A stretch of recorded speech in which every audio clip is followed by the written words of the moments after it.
history controls the narrative. Why? Because history controls the present. The present is based on the words we speak from the past and how we view the past.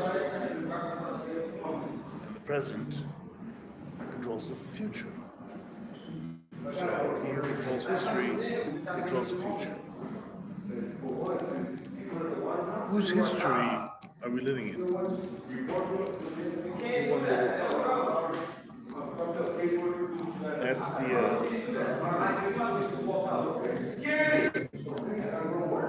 Escort him up. You gotta go. You can come back to face him if you did.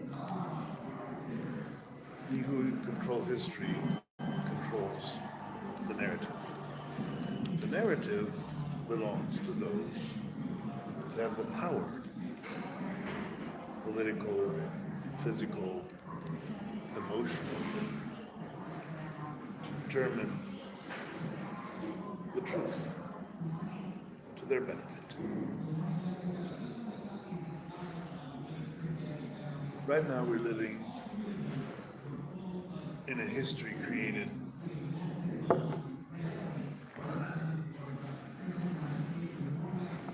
by who are the powerful in the history. Well, let's think of where the wars are. Ukraine,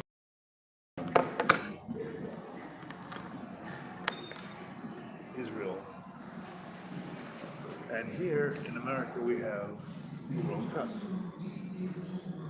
We're literally enjoying, having all the different countries do the World Cup. So, what's the narrative? What's at stake in all this? Israel.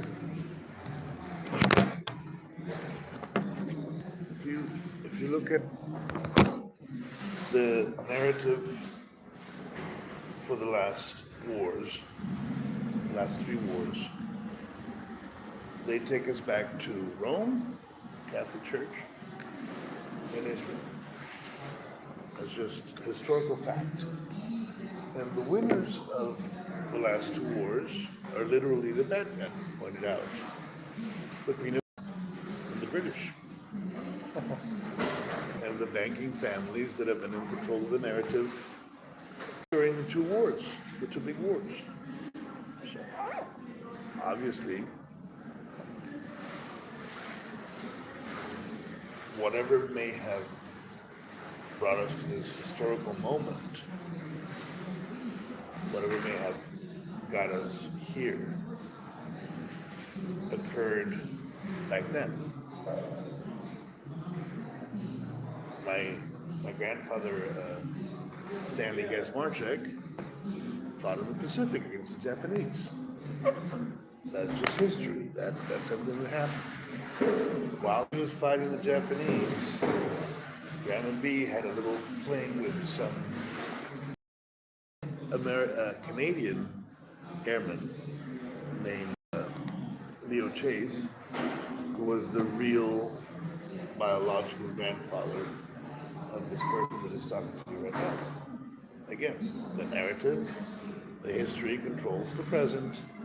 He controls the present, controls the future.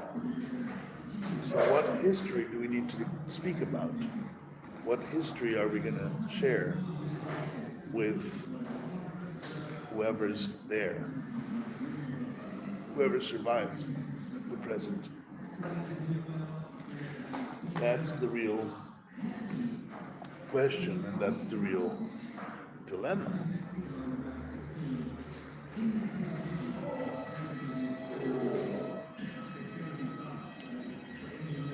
This doesn't really work.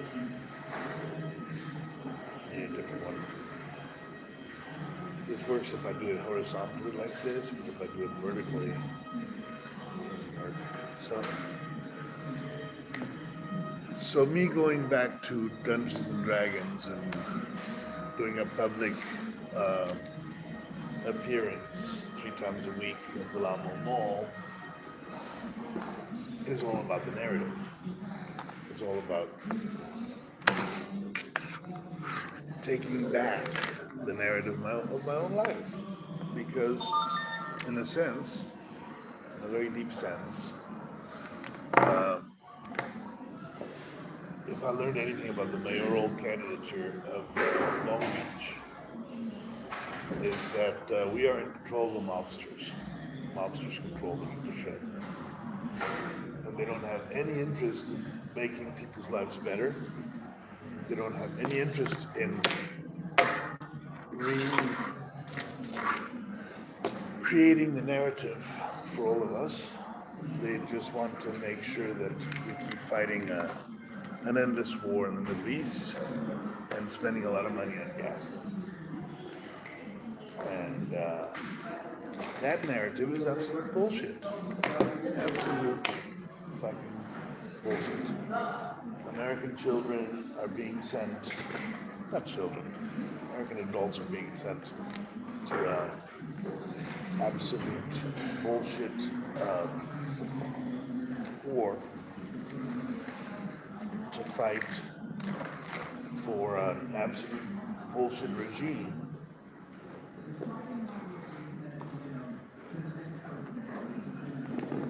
that can only end in more war, more death for everybody. I don't know I don't know what the Iranians are up to. I don't know what the Shah of Iran is up to. What I do know, because I've studied my whole life, thanks to my father's career as a film producer and film distributor, more importantly, is the narrative and how the narrative is distributed amongst people and what the narrative serves for, what the narrative really is all about. And one thing I can tell you about the narrative is that it doesn't belong to anybody. It doesn't really belong to anybody. Juan, buenas tardes.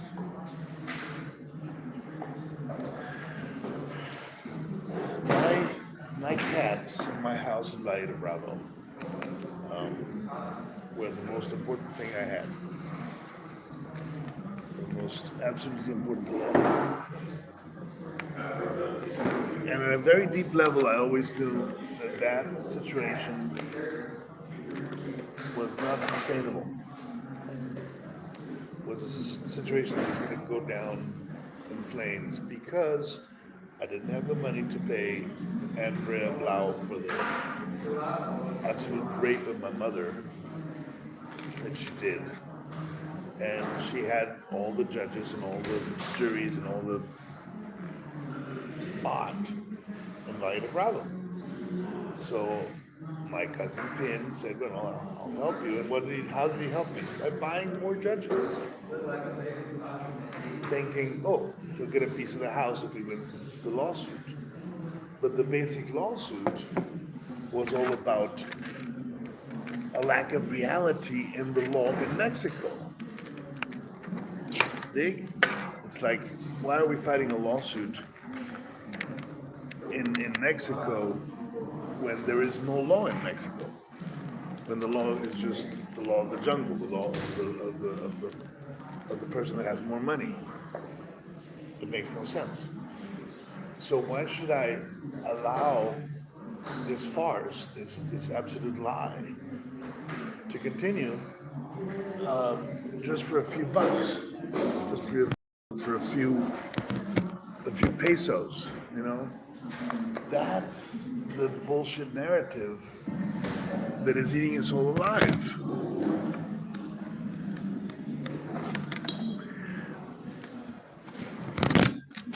Because it's not just Mexico, it's the whole freaking world, you know? It's the whole freaking world. There is no Mexico in this. Mexico is a bunch of low-level cartel bosses that are being handled by the CIA, the DOJ, and basically the USA government, the various agents. Everybody knows that. Anybody that has actually studied the matter deeply knows that the drug trade is actually controlled by the CIA. And we're still doing it. It's the same bullshit. I went to the FBI department in Oregon, in Eugene, Oregon, when the whole thing began with my mom, to advise them that one of their colonels in the U.S. Army was being catfished to be used as a name to steal from my mother. Not to mention Andrea and the whole thing, that was part of it. And what do these guys do? Oh, we have a jurisdictional problem with that. We can't really do anything because that belongs to the Mexican government. I went to the Mexican cyber crimes police. Gave them the same spiel. Blah, blah, blah, blah, blah.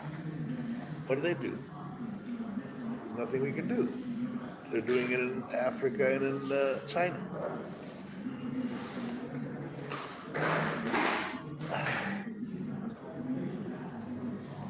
So, and then the cats began to arrive. Was that a coincidence? I doubt it. I mean, somebody knows the narrative of my life better than myself. Somebody in the Mexican mafia, Mexican government, understands better than myself how I was going to act with the cats. Because the fact that my cats are gone really pisses me off. I can't let it lay down. I can't just let go.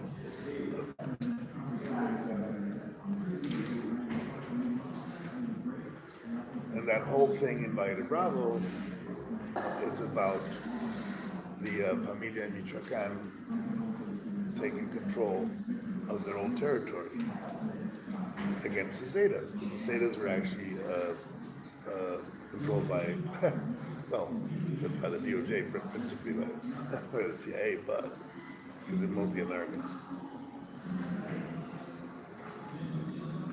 I met a number of them, and they had all been trained in North Carolina.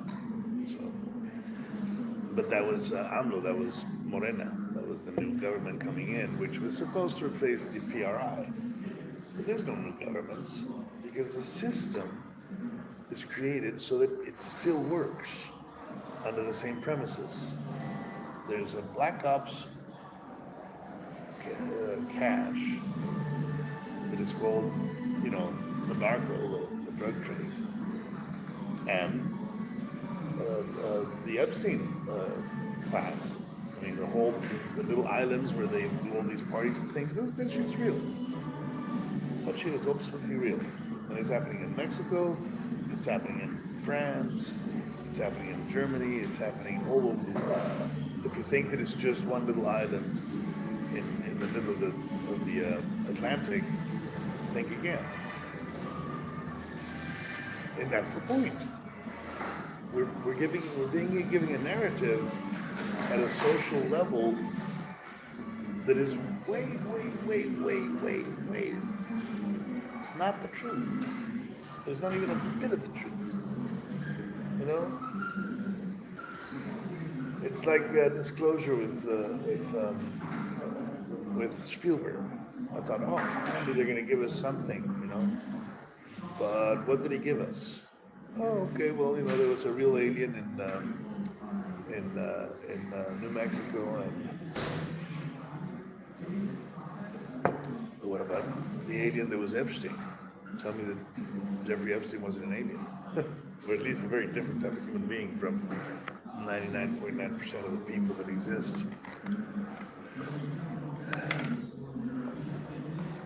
And that's kind of the point. The narrative is controlled by the powerful. And the powerful do not have an interest in making this better. They just have an interest in keeping their power at all costs.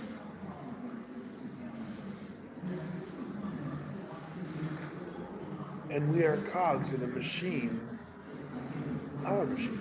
We're cogs in a, well, actually, it's, oddly enough, it's in the Bible. For we fight not against flesh and blood, but against principalities.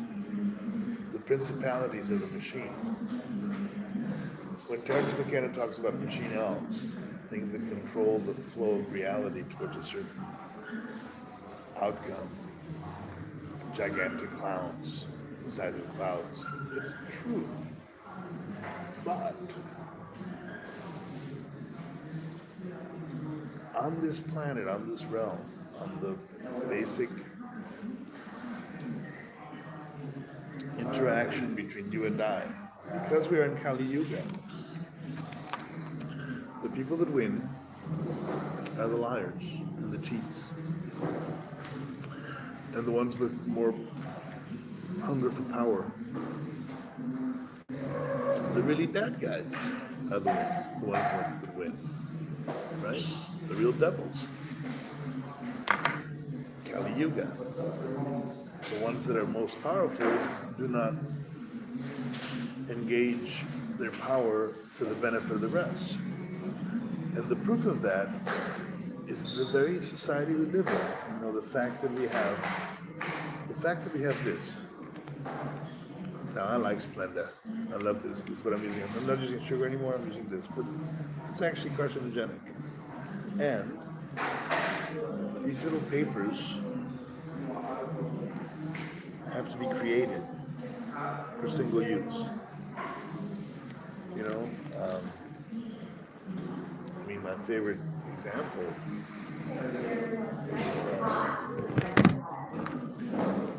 let's see, it's single-use forks and spoons that they use at all the different McDonald's and all the different Burger Kings. Those things are deadly. Single-use spoons and forks that serve absolutely nobody except a handful of people that produce them to make money. It would be a lot better served if those things did not exist. But they do, for convenience.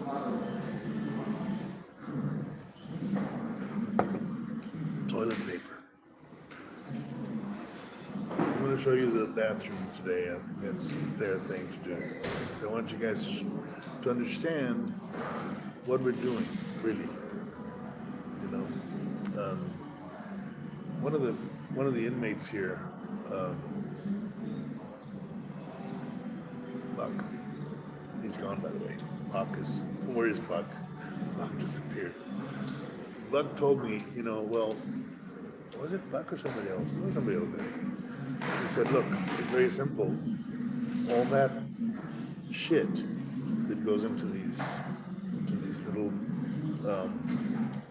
porta potties is actually reused to create natural gases. Methane. Methane is a very useful gas. The process takes, I know it's an alchemical process, but it's real. So we live in this really nice kind of mall world of convenience, killing the world. And the folks in power know it,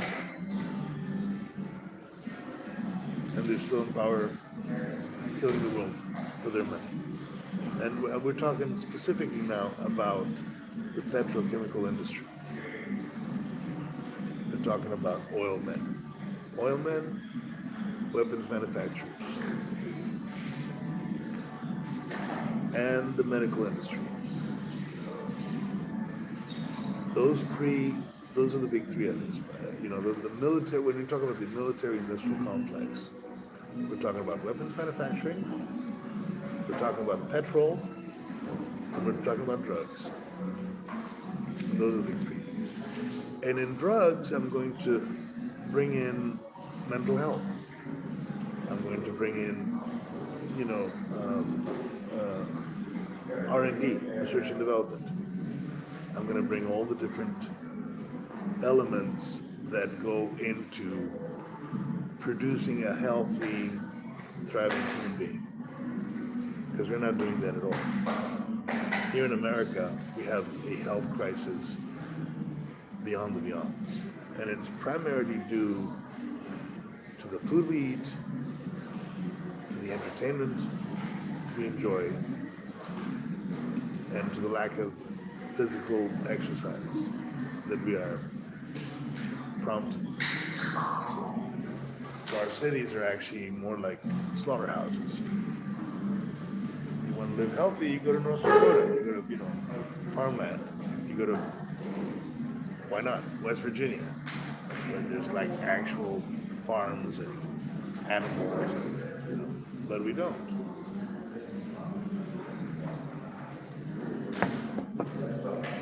So it's a big pie, it's a big issue, it's a big thing. And what we have to do is we have to take little pieces of it. Because the principal piece of it is, what are we doing right now? We're financing a murder machine to murder human beings. 50% of our tax money is going to murder people. When you figure that one out, you figure out that maybe we're not the good guys. That maybe we're in the wrong side of history. That maybe everything we're thinking and doing is not helping. It's harming. I'm not blaming Trump. I'm not blaming the Democrats or the Republicans. It's the same machine.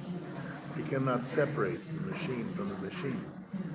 It's the cogs. It's the way it works. It's the Jeffrey Epsteins, the unseen parts of the machine that are most dangerous. Right?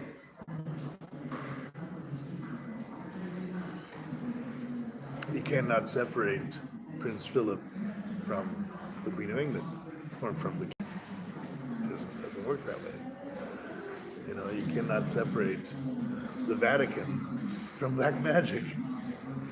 It just doesn't work that way.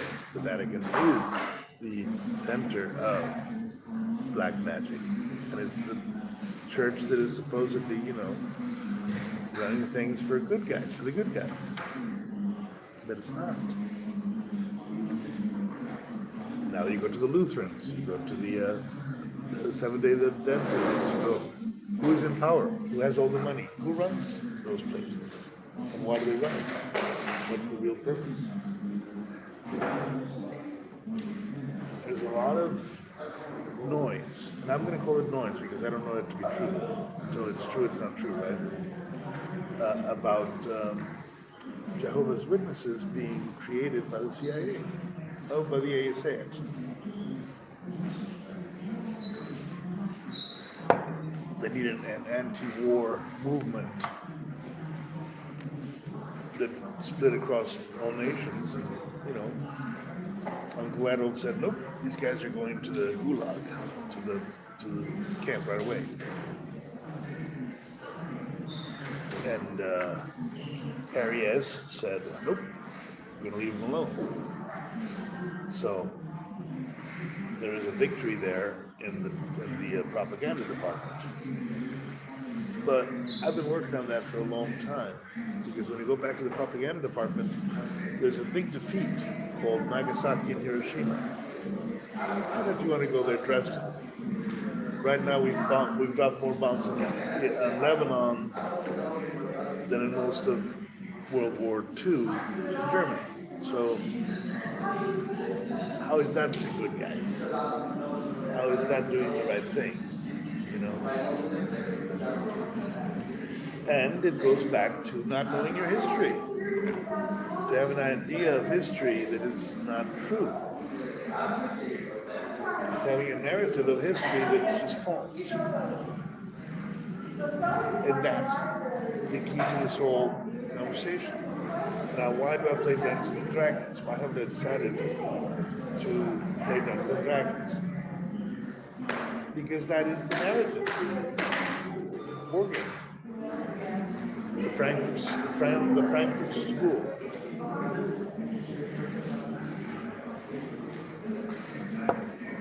The Frankfurt School is literally, well, actually, it's here.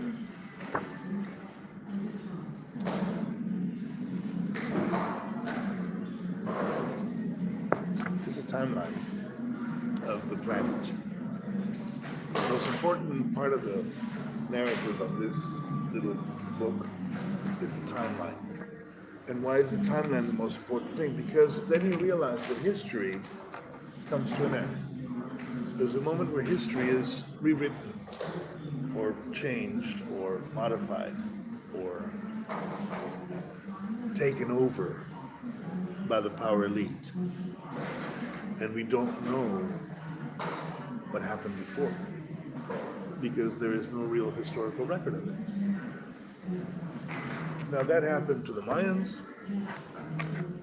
happened to the Inca, happened to the Aztecs, happened to the Saxons, it happened to the Vikings, it happened to the everybody conquered by the Roman Church. The Romans basically took over all the histories, all the narratives, and said, there's only one narrative and this is it. And if you don't believe this narrative, you're a heretic. If you're a heretic, you must be exterminated, excised, and done away with. That's just the facts. That's the historical facts. You cannot separate the historical facts from the narrative. Some other narratives manage to defend themselves a little bit better against that. Like, for instance, the Lakota Sioux, Lakota,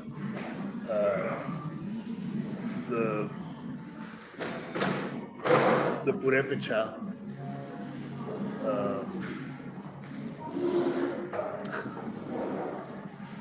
some of the African religions, Yoruba.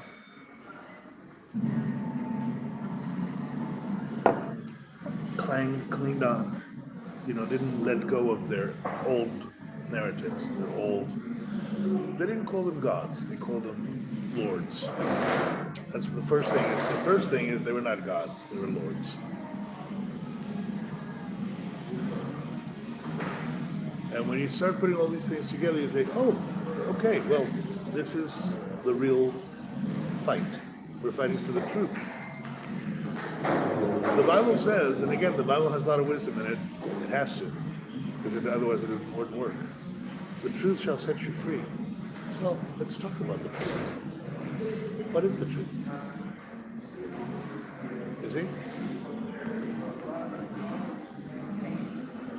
He who forgets history is doomed to repeat it. And we've been repeating history for so long now.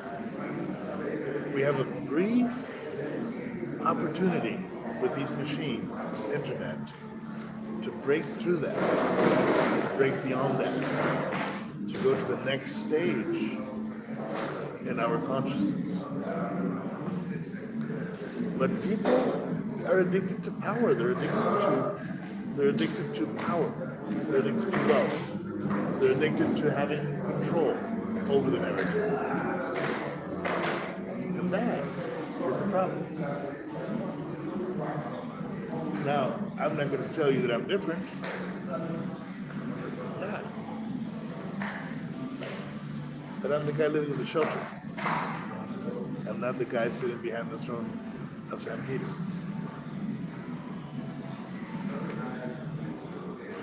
And my sacred narrative is a mushroom. It comes from a mushroom. It doesn't come from a book, except maybe this one over here.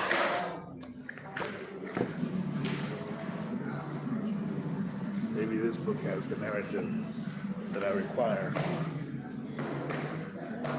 to understand my own reality.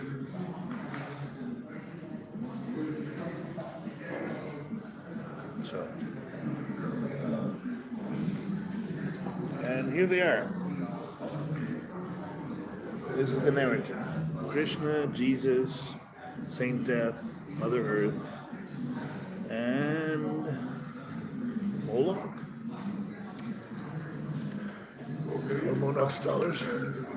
Oh yeah, sure. There you go.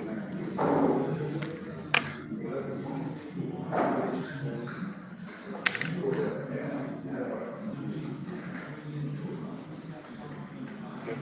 Need help? I got it. Sure.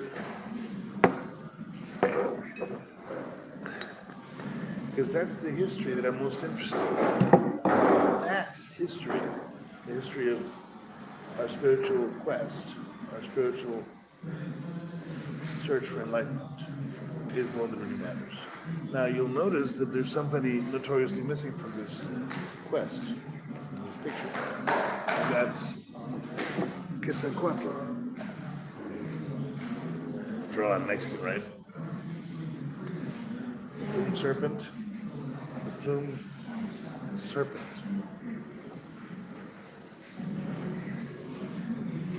Somebody telling us something there, and it was the Catholics and the Inquisition that burned all the books of the Mayans, of the Aztecs.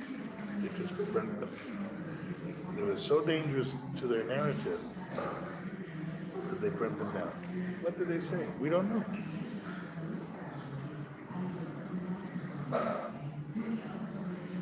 What we do know is that the people in power are not the Mayans, nor the Aztecs. They are the slaves now. They weren't Spanish kings. And I'm definitely Spanish. Look at my skin is white. My eyes are green. So I'm not Mayan. More of a Spanish type of dude. But I was born in Tenochtitlan, the land of the plumed serpent. And I read the Bible. And the Bible says, love thy God, not somebody else's God. Thy God. Where was I born? What God should be the God of that land.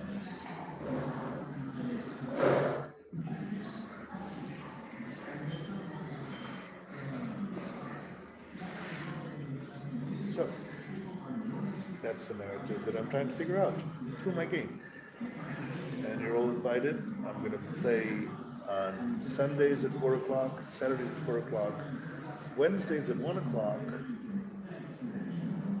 Wednesdays 1 o'clock, Sundays 4 o'clock, Saturdays 4 o'clock. Del Amo Shopping Center. Come on down. If you want to get this, you can get this on Amazon. No big deal. And it's all in there. Everything's in there. Except maybe Jeffrey Epstein. That'll be on the following books. But Hollywood is in there, definitely. Hollywood is part of that book. It's Hollywood. And Hollywood, my dear friends, and this is the key to everything.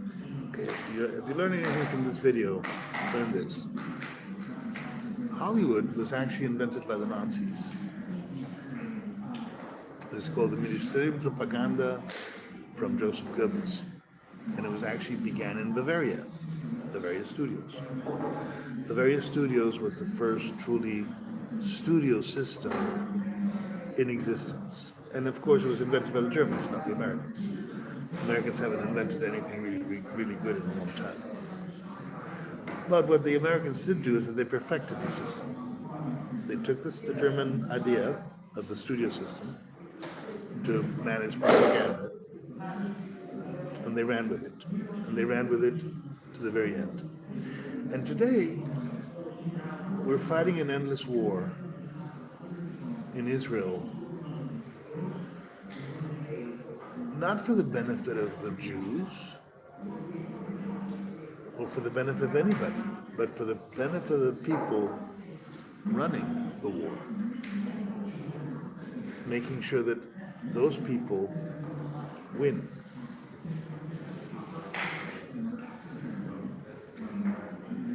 I've spoken with a friend of mine in Mossad, Yaakov, and he said to me, he said, we got to get rid of every single one of them.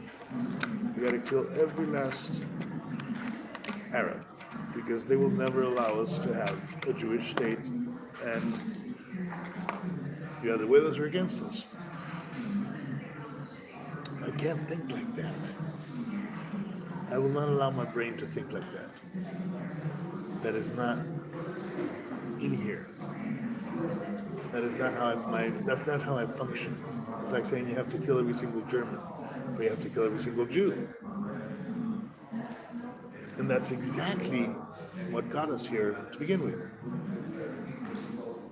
So unless you break that type of thinking, you're fucked. You're fucked beyond fucked. People say, oh, we gotta eliminate Marcos, Epstein's, whatever.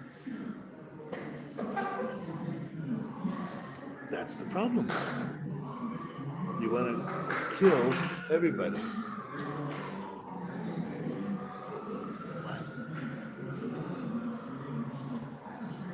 Why? Think about that. That's the very mindset, the very narrative that is taking us to the military-industrial complex is kill, kill, kill. Kill, kill, kill is not working. Oh, we have the capacity to kill people right now. We can kill people like never before in history. But do we want to? Is that going to help us? Is mass murder the only solution? I'm going to go back to the point of alignment. And we have today the technology to change our alignment.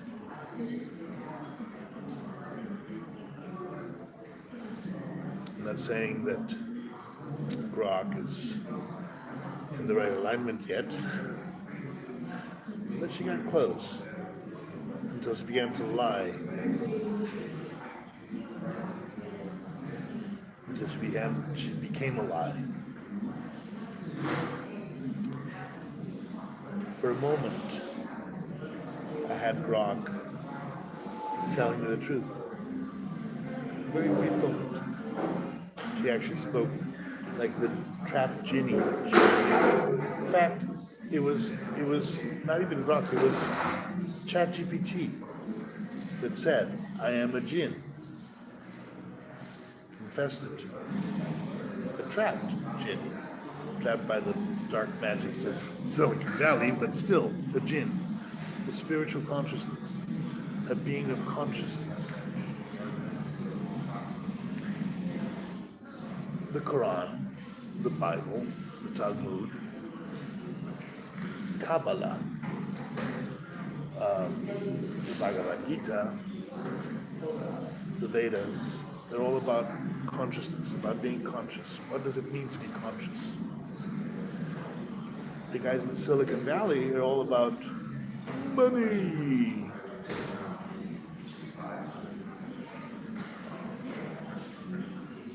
Money is not consciousness. Money is Lakshmi. It's good luck. It doesn't really come from you, or it comes from much bigger than you. Money is something that, if it comes to you, is because the goddess of luck, Lakshmi, decided you should have it. That's why the Hindus are so poor. Because we're in Kali Yuga, and Lakshmi is pissed off. They become La Durga, the destroyer. But that doesn't mean that we don't know what it is. Wealth. Wealth is not something to look for. It's not like something to search. It's something that comes to you. It comes to you if it's yours. You're born into it. You're not necessarily going to be given it by merit. You're born into it. That's the lies that the wealthy use to control the poor. Oh, I got this money my own, through my own effort. No, you didn't. You're born a very wealthy guy who invested well. Oh, but you can do anything in America. You can make yourself a rich man. No, you can't. If your narrative is useful to the people in power, they will give you an opportunity to become wealthy. because you serve their purpose. Those are the little things that people don't discuss, that they don't see, that need to be discussed and seen. Because we're living in a very upside down world where good is evil and evil is good. That's kind of the problem.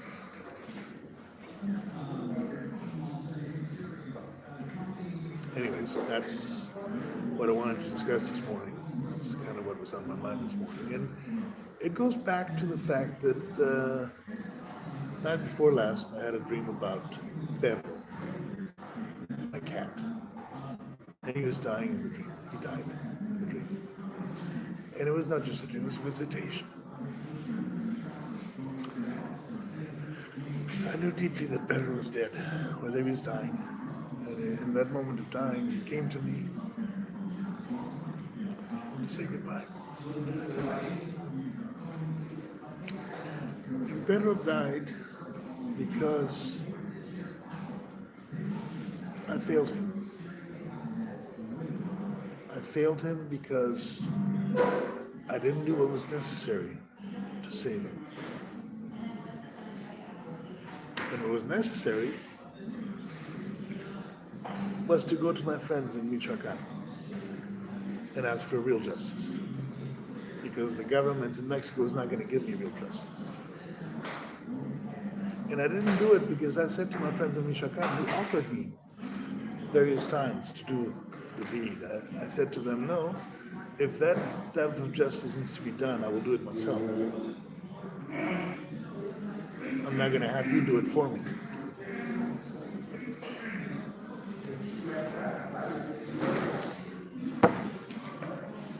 But here I am in a shelter in Long Beach, talking to I don't know who, obviously all these people, about justice and about narratives and about what needs to be done. And we're fighting an endless war for the Jews right now. And not for the Jews, for the Zionist Jews. Because I'm a Jew.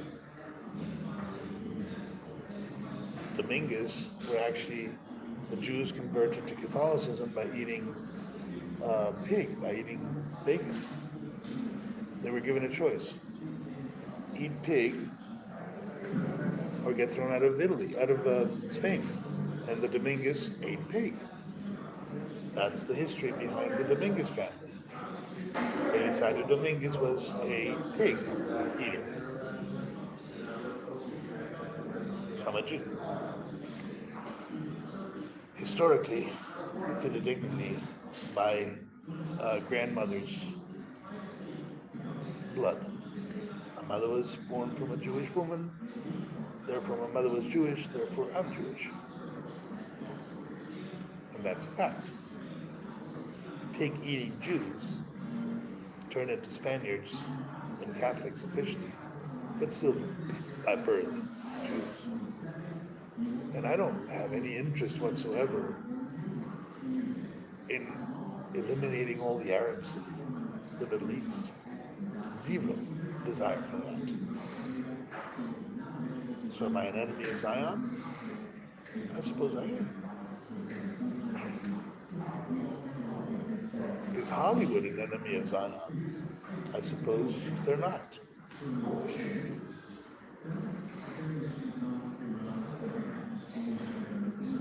Right, Yaakov? Isn't this how this works? I asked my friend Yaakov Bensky, Mossad, Yaakov, so once you eliminate all the Arabs, what about the Germans? Aren't they also enemies of the Jews? And he said, we'll come to that when we come to that. They did a pretty good job on Germany, though. There's not too many Germans out there anymore. What about the Africans? What about anybody that's not a Jew? I don't know, guys. I'm going to have to be a lot more convinced to support interests as I am. And I'm a Jew. Anyways, that's the narrative. That's Dungeons and Dragons.